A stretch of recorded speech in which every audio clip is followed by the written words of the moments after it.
O profeta Joel. Salmo de confiança na bondade de Deus.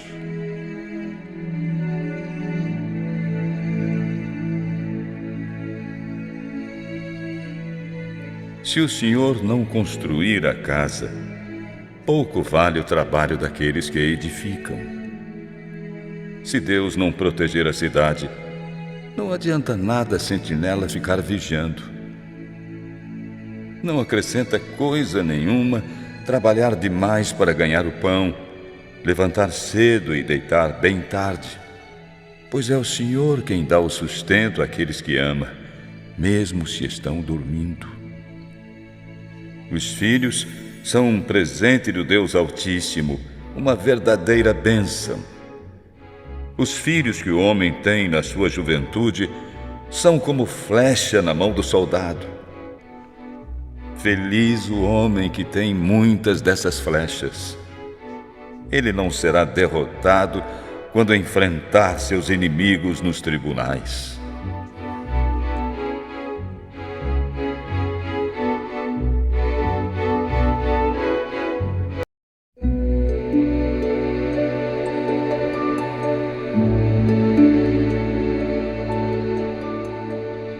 Temos aprendido muito enquanto caminhamos nesta coleção de textos bíblicos pelas mais belas e impressionantes histórias do Velho Testamento. Cada vez que abrimos a palavra de Deus, descobrimos coisas novas, coisas extremamente importantes para a vida cotidiana.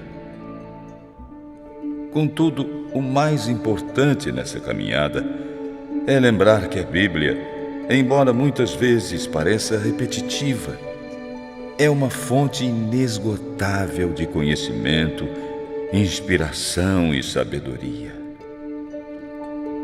A Bíblia, a cada passo, nos recorda que existem forças espirituais negativas que podem exercer uma influência controladora e perniciosa em nossa vida. Essas forças diminuem nossa capacidade de ser livres, abertos, cheios de amor e verdadeiramente felizes. Todo dia é dia de fechar as portas para toda e qualquer força negativa. Toda autoridade nos foi dada na terra e no céu, sempre que oramos. Tudo começa com a leitura e o conhecimento da Bíblia. Ela é um fantástico alimento para a alma. Quando nos alimentamos diariamente da Palavra de Deus, nos tornamos mais fortes e serenos, capazes de vencer o mal. A Bíblia nos ensina que Deus é a nossa vitória. Sem Ele, nada podemos fazer.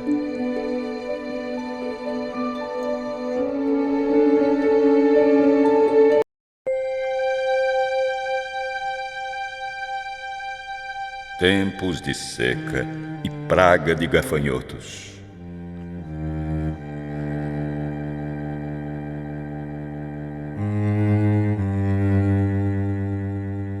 Esta é a mensagem que o Senhor entregou a Joel. Prestem atenção, velhos. Escute, povo de Judá. Já houve alguma coisa tão terrível como esta em nossos dias, ou no tempo dos nossos antepassados? Digam a seus filhos o que aconteceu, e que eles contem a seus futuros filhos, e esses falem sobre isso à geração seguinte. Pois essa história terrível deve ser contada de geração em geração. Vieram nuvens e mais nuvens de gafanhotos e comeram todas as plantações. Aquilo que os primeiros gafanhotos deixaram foi devorado pelos que vieram depois. Acordem, beberrões. Acordem e chorem, vocês que gostam de vinho, pois as uvas foram destruídas e o vinho acabou completamente. Vieram os gafanhotos como um exército enorme e poderoso e cobriu a terra. Seus dentes eram tão afiados como dentes de leão. Eles destruíram nossas parreiras e acabaram com as figueiras. Arrancaram as cascas das árvores e deixaram os galhos completamente brancos. Chorem de tristeza, como a jovem vestida de luto que perdeu o noivo antes do casamento. Os sacerdotes, os servos de Deus, choram no templo do Senhor, porque não há mais ofertas de alimento nem de vinho.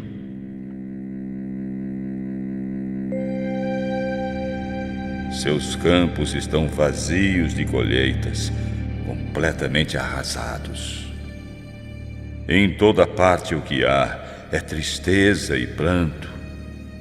Os cereais, as uvas e o azeite acabaram, secaram as parreiras e oliveiras. Vocês que trabalham nos campos têm toda a razão de estar abalados, porque já não há trigo nem cevada.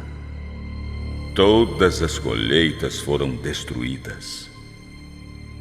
As figueiras estão morrendo, os pés de uva estão mortos, as romãzeiras e todas as árvores frutíferas estão murchando, e as maçãs ficam secas nas árvores. Por isso, toda a alegria murchou no coração dos homens. O povo está muito triste. Ele chora desconsolado. Sacerdotes, vocês que apresentaram as ofertas no altar, vistam-se de panos de saco. Ministros de Deus, ajoelhem-se em frente do altar e chorem a noite inteira, pois na casa do nosso Deus não há mais ofertas de alimento nem de vinho. Convoquem uma reunião no templo e anunciem um dia de jejum. Reúnam as autoridades e todo o povo de Judá no templo do Senhor e orem a Ele pedindo socorro. Está chegando o terrível dia de julgamento do nosso Deus. A destruição que virá do Todo-Poderoso está bem próxima. Será um tempo de grande terror. Sem podermos fazer nada, vimos nossas plantações serem destruídas. E toda alegria e felicidade acabarão no templo do nosso Deus. Nos campos inteiramente secos, nem sementes brotam. Não há colheita de trigo, e os depósitos de cereais estão vazios. O gado está mugindo de fome, e os bois andam tontos de um lado para o outro, porque não há pasto. Os rebanhos andam inquietos, pois não há pasto para eles, e as ovelhas berram o tempo todo. Eu clamo a Ti, ó Deus eterno, ajude-nos. As árvores e os pastos estão secos, como se um fogo houvesse queimado tudo. Até mesmo os animais da selva gritam pedindo socorro, porque para eles também não existe água. Os rios secaram e os pastos estão queimados e secos.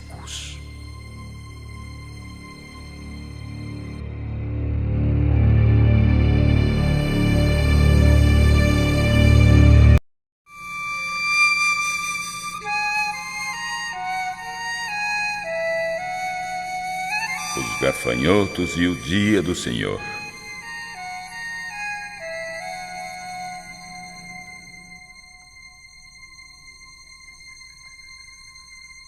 Toquem as cornetas em Jerusalém. Que o som da trombeta de alerta seja ouvido no meu santo monte.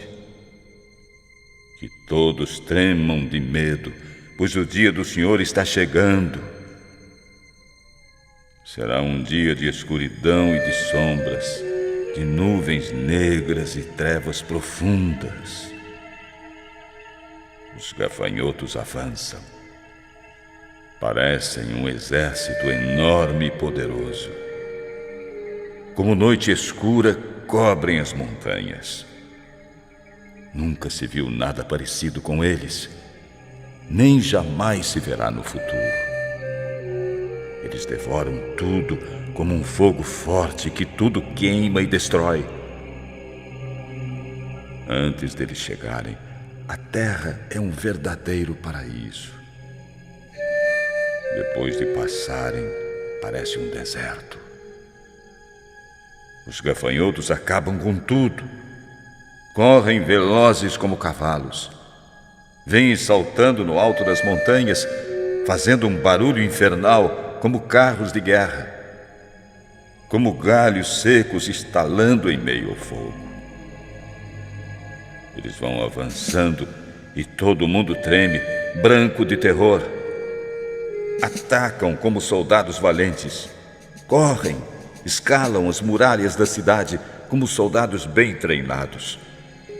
Marcham sempre em frente sem se atropelar, como um exército inteligente e muito bem preparado. E já não existem armas que os levem a deter-se. Eles atacam a cidade, sobem pelas paredes das casas e entram pelas janelas como ladrões. Avançam sem parar. A terra treme, o céu estremece, o sol e a lua escurecem e as estrelas desaparecem. O Senhor comanda esse exército com um brado. Podem avançar. Seu exército é poderoso e todos obedecem às ordens do Altíssimo. Como é terrível o dia do julgamento do Senhor! Quem poderá aguentar tudo isso?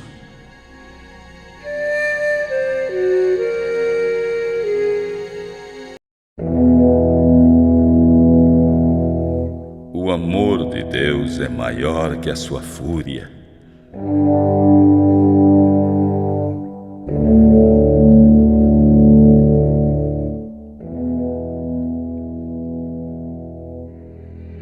Mas agora voltem para mim enquanto é tempo. Entreguem a mim o coração, jejuando, chorando e lamentando. O arrependimento tem de rasgar o coração de vocês, não apenas as roupas. Voltem para o Senhor seu Deus, pois Ele é bom e amoroso. Ele demora para perder a paciência. Está sempre pronto a voltar atrás, a desistir de castigar vocês. Quem sabe Ele muda de ideia e decide abençoar vocês em vez de amaldiçoar. Talvez Ele dê a vocês colheitas e vocês poderão apresentar ao Senhor ofertas de alimento e vinho, como faziam antes. Toquem a trombeta no Monte Sião. Anunciem um dia santo de jejum e convoquem o povo para uma reunião solene no templo. E digam a ele que se purifique. Que venham todos, velhos, crianças e até mesmo bebês. E que os recém-casados também saiam de casa e compareçam ao templo. E vocês, sacerdotes, ministros de Deus, fiquem entre o povo e o altar, chorando e suplicando a Deus. Ó Deus, não castigues teu povo, não nos humilhes diante dos outros povos, para que eles não zombem de nós e perguntem: onde está o Deus deles? Ele deve ser um Deus fraco e inofensivo.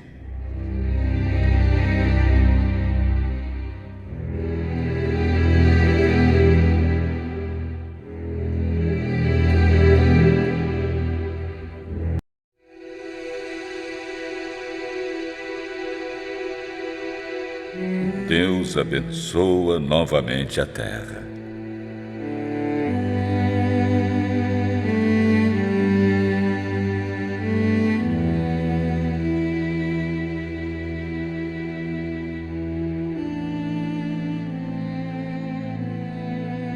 Então o Senhor Deus teve misericórdia do seu povo e mostrou seu grande amor por sua terra. E disse: Vou dar a vocês cereais, vinho e azeite. Assim vocês poderão comer e ficar satisfeitos. Nunca mais vou permitir que os outros povos caçoem de vocês e os humilhem. Enxotarei para longe a praga de gafanhotos que vem do norte e os lançarei no deserto. Os gafanhotos que vêm na frente serão jogados no Mar Morto, e os que vêm atrás vão cair no Mar Mediterrâneo. E o cheiro dos corpos apodrecidos encherá a terra. Vou fazer grandes milagres em favor de vocês. Alegrem-se todos. Não tenham medo, pois eu, o Senhor Deus, fiz grandes coisas por vocês. Que os animais e os rebanhos esqueçam sua fome, pois os pastos voltarão a ficar verdes, e as árvores, figueiras e parreiras novamente darão muito fruto. Alegrem-se, moradores de Jerusalém, pois eu, o Senhor, fiz grandes coisas. Dei chuva no tempo certo, e as abundantes chuvas do outono e da primavera voltaram a cair. A colheita de trigo será boa, e haverá muito vinho e muito azeite. Eu devolverei a vocês as colheitas que os gafanhotos devoraram, o terrível exército de devoradores que enviei contra vocês. E mais uma vez terão toda a comida que desejarem. Louvem ao Senhor que fez essas maravilhas. Acreditem, vocês nunca mais sofrerão vergonha parecida com essa. Jamais voltarão a ser humilhados. Então ficarão sabendo que eu estou com vocês e que apenas eu sou seu Deus. Não existe outro além de mim, nem intercessor nenhum entre mim e vocês.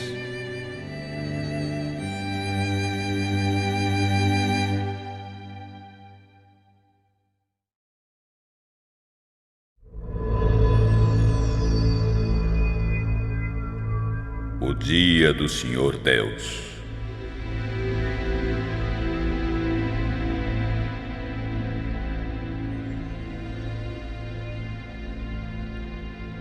O Deus eterno continuou: Depois disso eu derramarei meu espírito sobre todos vocês. Seus filhos e suas filhas anunciarão a minha mensagem.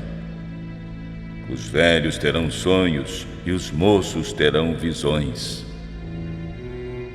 Derramarei meu espírito até sobre servos e servas. Derramarei meu espírito naqueles dias. Também vou fazer que apareçam coisas estranhas no céu e na terra. Haverá sangue, fogo e nuvens de fumaça. O sol se converterá em trevas e a lua em sangue, antes que chegue o grande e terrível dia do Senhor. Então todos aqueles que pedirem a ajuda de Deus serão atendidos, pois o Senhor prometeu que todos os seus escolhidos serão salvos.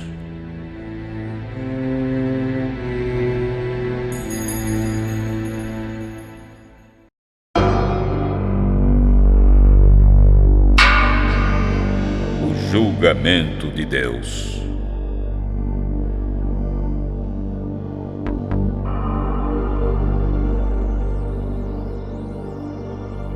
Do alto céu, o Senhor diz: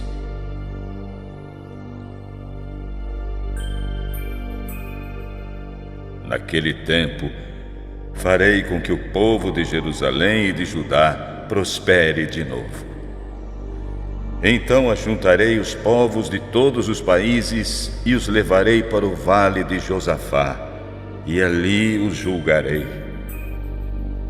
Farei isso por causa das maldades que praticaram contra o povo de Israel, meu povo escolhido. Espalharam os israelitas por todo o mundo e dividiram entre si a minha terra. Tiraram sortes para ver quem ficava com os prisioneiros. Venderam meninos e meninas como escravos e gastaram dinheiro com prostitutas e com vinho. Povos de Tiro, de Sidom e de toda a Filístia, o que desejam de mim? Estão querendo se vingar? Se é isso que esperam, aviso a vocês que eu também estou pronto para me vingar. Vocês carregaram minha prata e meu ouro e puseram todos os meus preciosos tesouros em seus templos pagãos. Vocês levaram o povo de Judá e os moradores de Jerusalém para longe das suas terras e os venderam aos gregos como escravos. Eu vou trazer o meu povo de volta de todos os lugares distantes. Saibam que farei com vocês o mesmo que fizeram com eles. Permitirei que seus filhos e filhas sejam vendidos como escravos ao povo de Judá, que os venderá aos sabeus, povo de um país que fica muito longe daqui. Prestem atenção. Esta é uma promessa do Senhor, e anunciem isto às nações. Estejam preparados para uma guerra santa. Convoquem seus melhores soldados, reúnam seus melhores exércitos, transformem os arados em espadas e as lanças em foices. Que até os fracos digam: eu sou valente. Preparem-se, povos de todas as nações, e se encontrem no vale de Josafá, pois ali eu, o Senhor, vou julgar a todos. São tantos os pecados dessas nações que elas vão ser cortadas como trigo maduro no tempo da colheita. Vão ser pisadas como as uvas nos tanques, até o vinho derramar. Multidões e mais multidões esperam no vale por sua sentença de julgamento. O dia do Senhor está próximo, no vale da decisão. O sol e a lua escurecerão, e as estrelas deixarão de brilhar.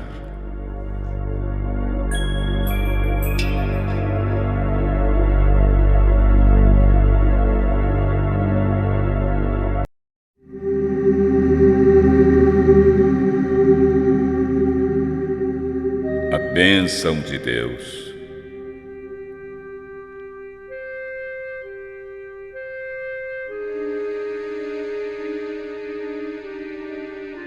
Do Monte Sião, o Senhor Deus fala bem alto. Sua voz parece um trovão. De Jerusalém ouve-se o estrondo da sua voz. Ele faz tremer os céus e a terra. Mas ele defende e protege o povo de Israel. O Senhor diz ao povo: assim vocês vão ficar sabendo que eu sou o Senhor, o Deus de vocês. Eu moro em Sião, meu santo monte. Jerusalém será uma cidade santa, e os estrangeiros nunca mais a conquistarão. Naquele tempo os morros vão estar cobertos de parreiras, haverá vacas pastando por todos os montes, e muita água vai correr nos ribeirões da terra de Judá. Do meu templo sairá um rio que vai regar o vale das acácias. O Egito ficará abandonado, e Edom parecerá um deserto, pois eles invadiram a terra de Judá e mataram pessoas inocentes. Eu vingarei a morte delas e executarei justiça e juízo sobre todos os homens e nações, e castigarei os culpados. Israel prosperará para sempre, e Jerusalém estará sempre cheia de gente, geração após geração. E eu, o Senhor Deus, vou morar em Sião, meu lar, junto com meu povo.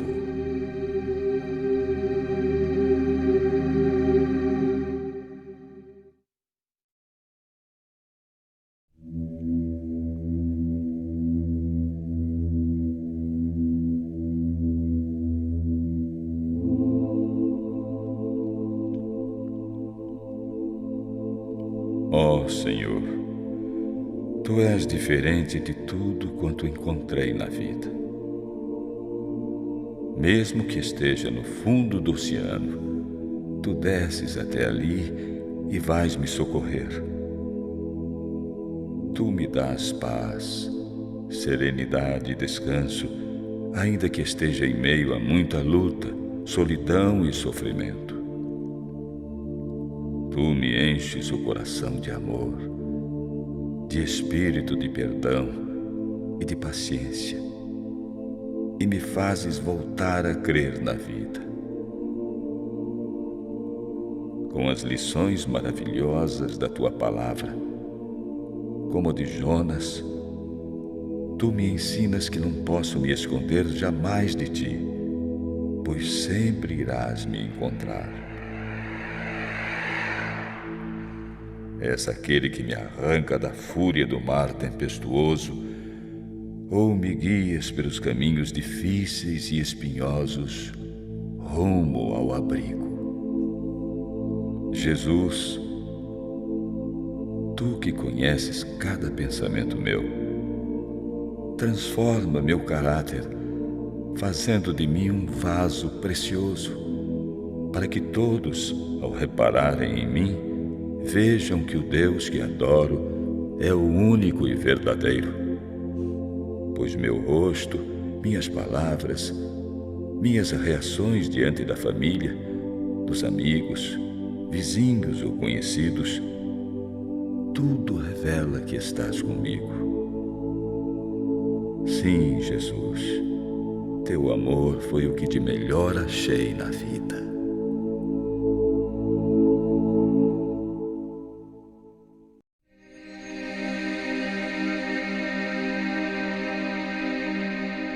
O profeta Jonas.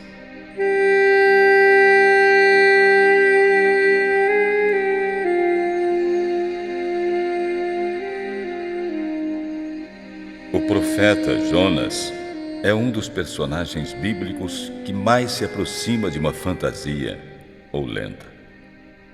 No entanto, Jonas é verdade histórica, personagem real na história de Israel.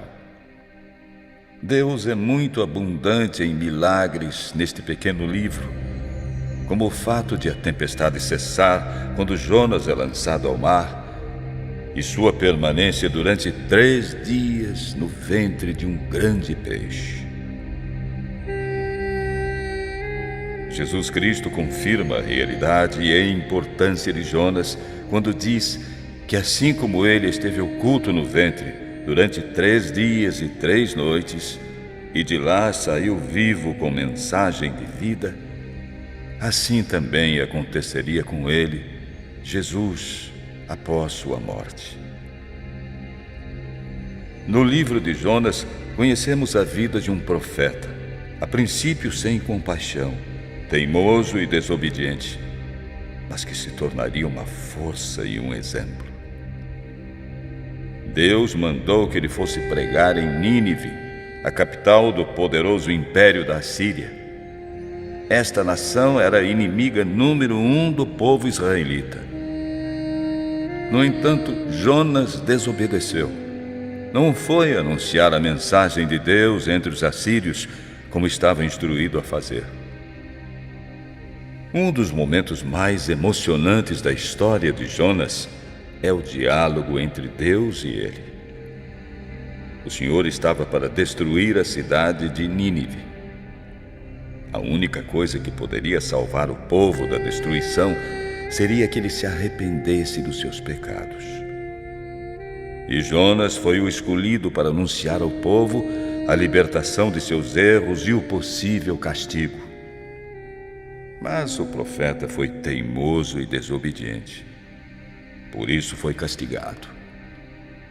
Foi somente quando se viu pressionado que finalmente obedeceu à ordem de Deus. A história de Jonas lembra que Deus está muito acima de tudo e de todos. Ele domina o universo inteiro: o homem, a mulher, o céu, a terra, o mar, os animais. Ele tem controle sobre ventos, chuvas, inundações e tempestades e todos os fenômenos da natureza. O Senhor também tem o domínio total sobre todas as ações e pensamentos do homem.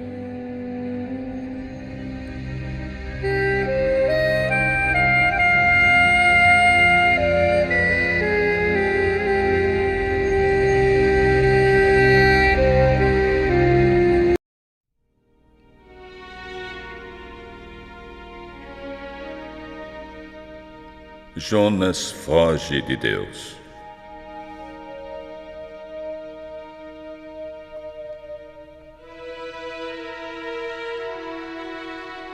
Deus havia planejado salvar a população de Nínive. Para isso, decidiu escolher um homem diferente, alguém muito especial mesmo. E escolheu Jonas. Seu nome significa pombo. O símbolo não poderia ser melhor para um ministério profético como o dele. Tudo começou naquele dia, quando, distraído, poderia imaginar tudo, menos que a partir dali sua vida fosse mudar radicalmente. Aliás, é sempre assim que acontece conosco. Andamos muitas vezes confiantes demais, sem saber coisa alguma sobre o dia de amanhã ou daqui a pouco.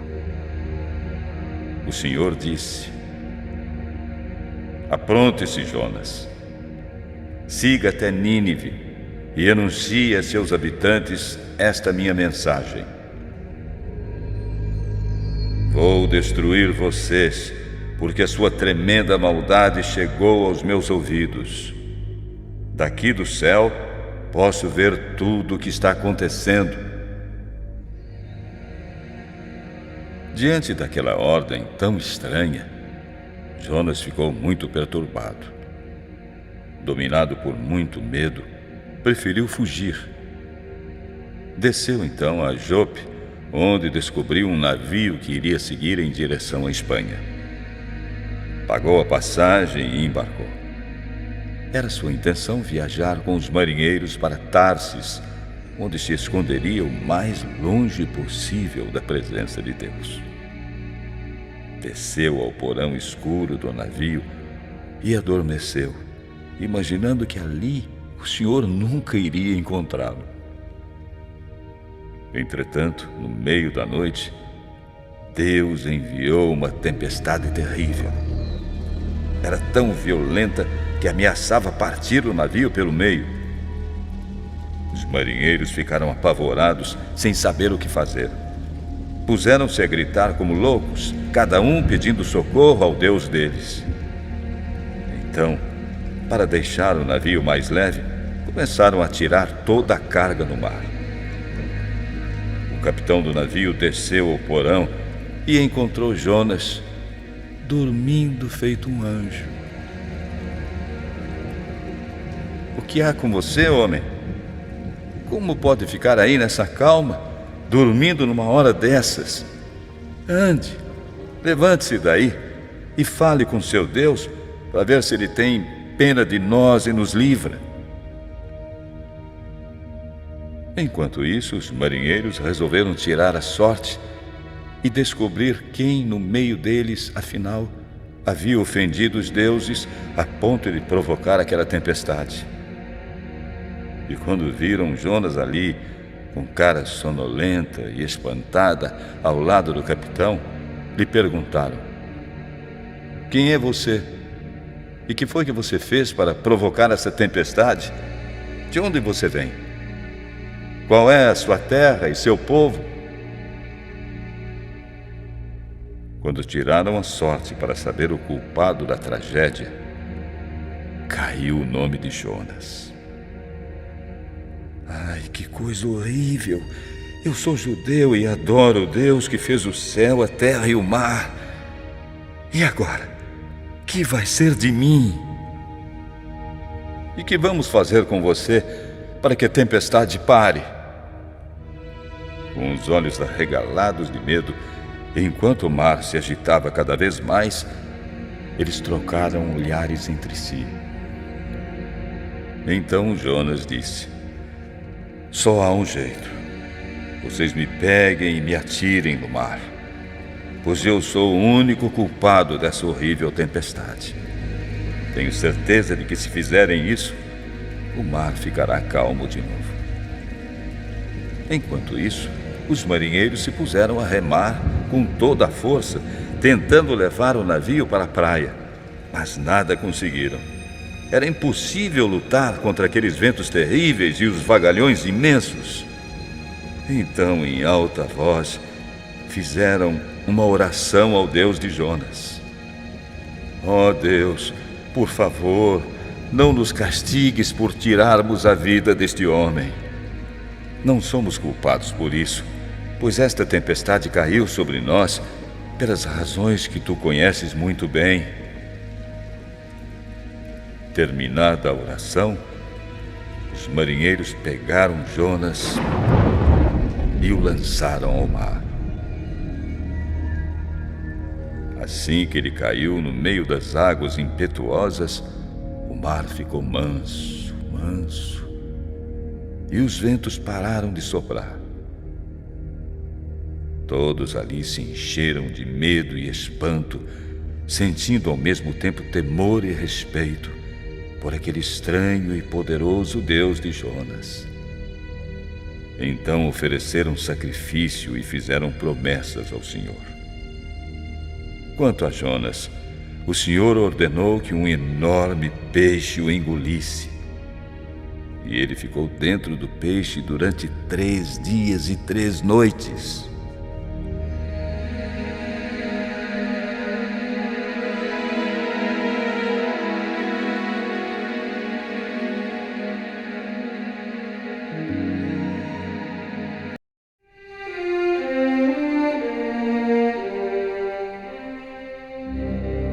Jonas ora de dentro da barriga do peixe.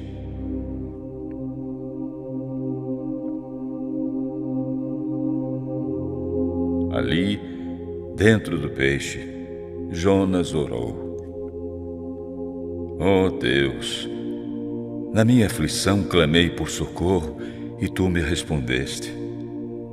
Quando estava perdido, às portas da morte, chamei por ti e tu me ouviste.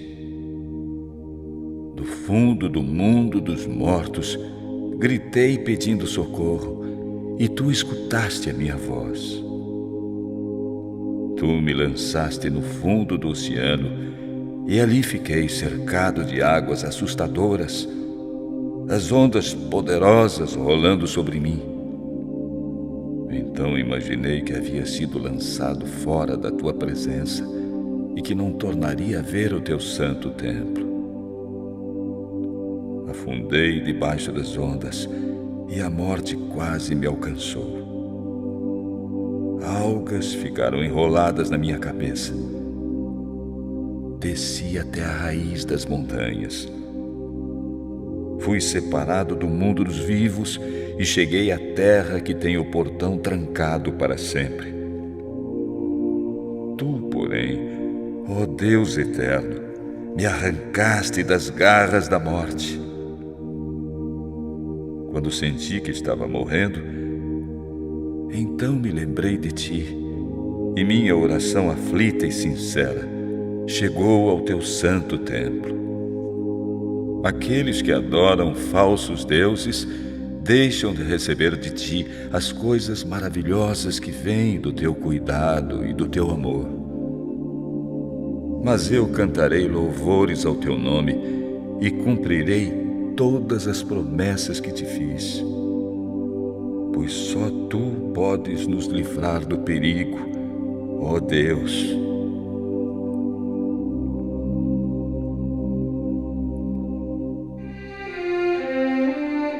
Então, o Deus Eterno ordenou ao peixe que vomitasse Jonas na praia. E assim aconteceu. Depois disso, o Senhor falou mais uma vez a Jonas e lhe disse: prepare-se para ir a Nínive, a grande cidade, e anuncie ao povo de lá a mensagem que já entreguei a você. Avise a eles sobre o castigo que virá se não se arrependerem. Dessa vez Jonas obedeceu e seguiu para Nínive. A cidade era tão grande que uma pessoa levava 3 dias para atravessá-la a pé. Jonas entrou nela, caminhou um dia inteiro e começou a anunciar: dentro de 40 dias, Nínive será destruída. Então os moradores de Nínive creram em Deus e resolveram jejuar. E todos, desde os mais importantes até os mais humildes, vestiram panos de saco, roupas grosseiras, usadas em ocasiões de grande tristeza e arrependimento. Quando o rei de Nínive soube disso, desceu do trono, trocou as roupas reais por panos de saco e se sentou sobre cinzas. E mandou anunciar ao povo a seguinte mensagem: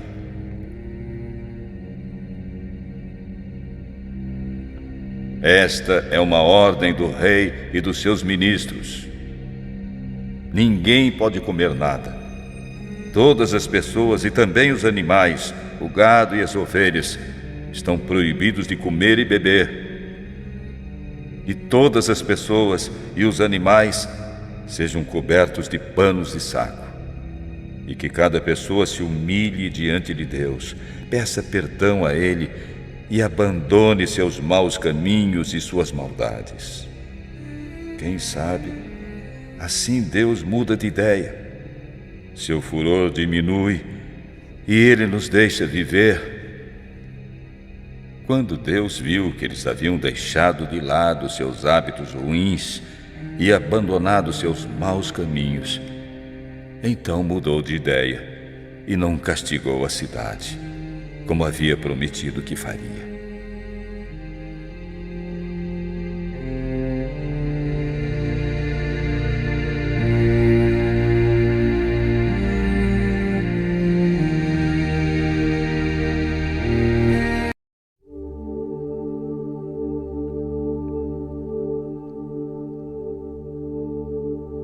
Jonas conhece a misericórdia de Deus.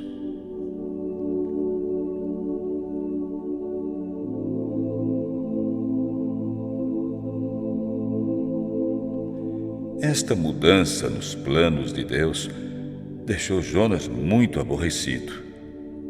Então reclamou com o Senhor: ó Deus eterno, eu não disse antes de deixar a minha terra que era isso mesmo que irias fazer? Foi por isso que fugi para Tarsis. Eu sabia que o Senhor é um Deus bondoso, que gosta de perdoar, e é cheio de compaixão e misericórdia, e demora a perder a paciência. É capaz de voltar atrás e não castigar. Agora, ó Deus, acaba com a minha vida, porque para mim é melhor morrer do que viver. O Deus Eterno respondeu: Jonas, você acha que tem razão para ficar desse jeito? Então Jonas foi embora, saiu de Nínive e chegou lá onde o sol nasce. Parou e ficou observando. Fez para si um abrigo e sentou-se à sombra. E esperou para ver o que iria acontecer com a cidade. Então, o Deus Altíssimo fez crescer uma planta por cima de Jonas para lhe dar um pouco de sombra de modo que ele se sentisse mais confortável. E Jonas ficou muito feliz com a planta. Mas na manhã seguinte, quando o sol começou a nascer, Deus mandou umas lagartas que roeram a raiz da planta. Ela foi murchando, murchando e terminou por morrer. Quando o sol começou a esquentar, Deus mandou um vento quente do deserto. Jonas quase desmaiou com o terrível calor e o sol forte que queimava sua cabeça. Então o profeta, quase desmaiando, desabafou: a morte é muito melhor que isso.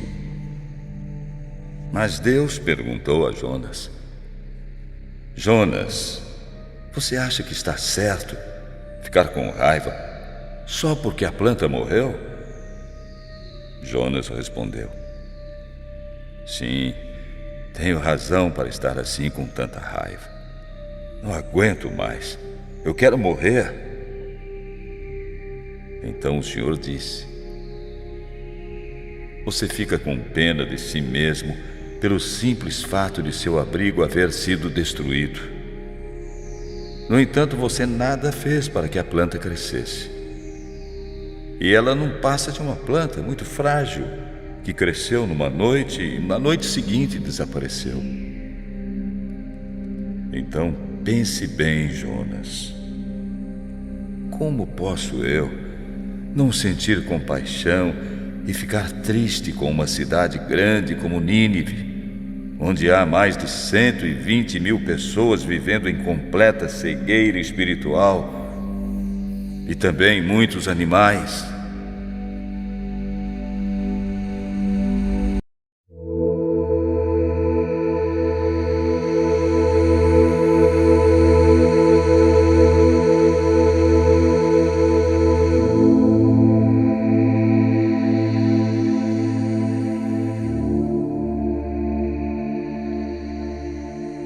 A pessoa egoísta luta diretamente contra Deus quando procura fazer sua própria vontade e acaba se tornando solitária.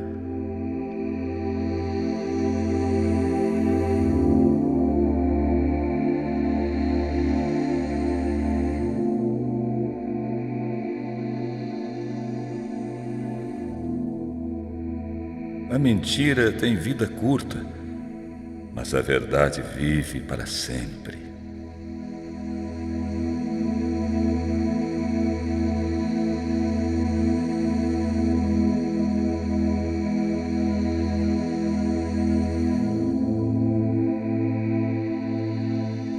Quem é direito ajuda seus amigos a vencer na vida, mas os maus só prejudicam e destroem.